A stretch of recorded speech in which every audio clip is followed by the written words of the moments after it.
Education है एकदमै चर्चा।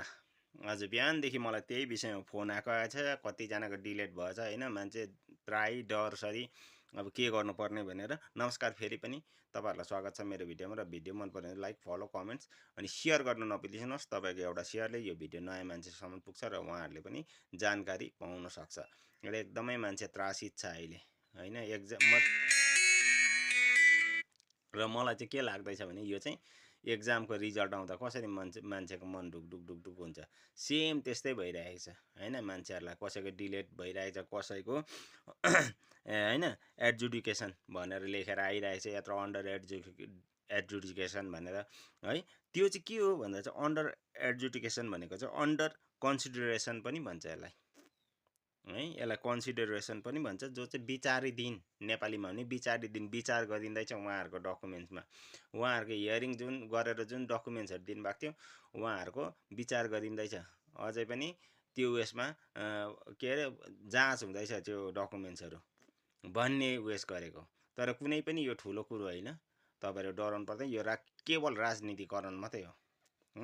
पश्चिम बङ्गालमा 60 लाखभन्दा ज्यादा मान्छे चाहिँ यस्तोमा फँसेको छ, जो चाहिँ हियरिङ गरे, जसलाई चाहिँ अब एकदमै चर्चाको विषय रहेछ। थुप्रोजनाले भन्यो भोट हाल्नु पाउँदैन अरे नि भनेर है। एकदमै हो, तपाईँहरूले भोट हाल्नु पाउँदैन जबसम्म क्लियरेसन हुँदैन, तपाईँहरू पुरै भेरिफाइड हुँदैन होइन, तबसम्म चाहिँ प्रुभ गर्नु सक्दैन। तबसम्म चाहिँ तपाईँहरूलाई एकदमै के अरे भोट लाउनु पाउनु हुने छैन। यो चाहिँ अब इलेक्सन कमिसनले भनेको। र तपाईँहरू डराउने काम छैन, यो तपाईँहरूको नाम काटेको होइन है। यसमा चाहिँ एकदमै मान्छे त्रासित भइरहेछ। तपाईँहरूको यो भोट अगाडि लिस्ट आउँछ, लिस्ट आउँदा सायद क्लियर भयो भने तपाईँहरूले भोट लाउनु पाए। तर क्लियर भएन भने चाहिँ इलेक्सन अगाडि पनि आउँछ नि त लिस्ट होइन, प्रिन्ट आउट हुन्छ।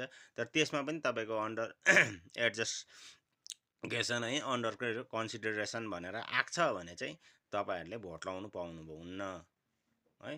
त्यहाँदेखि अब बादमा तपाईँहरूको क्लियर भएपछि नेक्स्ट जब आउँछ है, भन्दैछ नि सप्लिमेन्ट्री छोडिबस्छौँ भनेर भन्दैछ नि त। अब यो क्लियर हुँदै जान्छ, नयाँ सप्लिमेन्ट्री छोड्दै जान्छ होइन, त्यसरी भनेको छ। र तपाईँहरू एकदमै नडराउनुहोस्। र डिलेटको लागि पनि तपाईँहरूले सिइओ र डिओहरूलाई चिठी लेख्नुपर्छ है। त्यो म अर्को भिडियोमा तपाईँहरूलाई सिकाउने छु।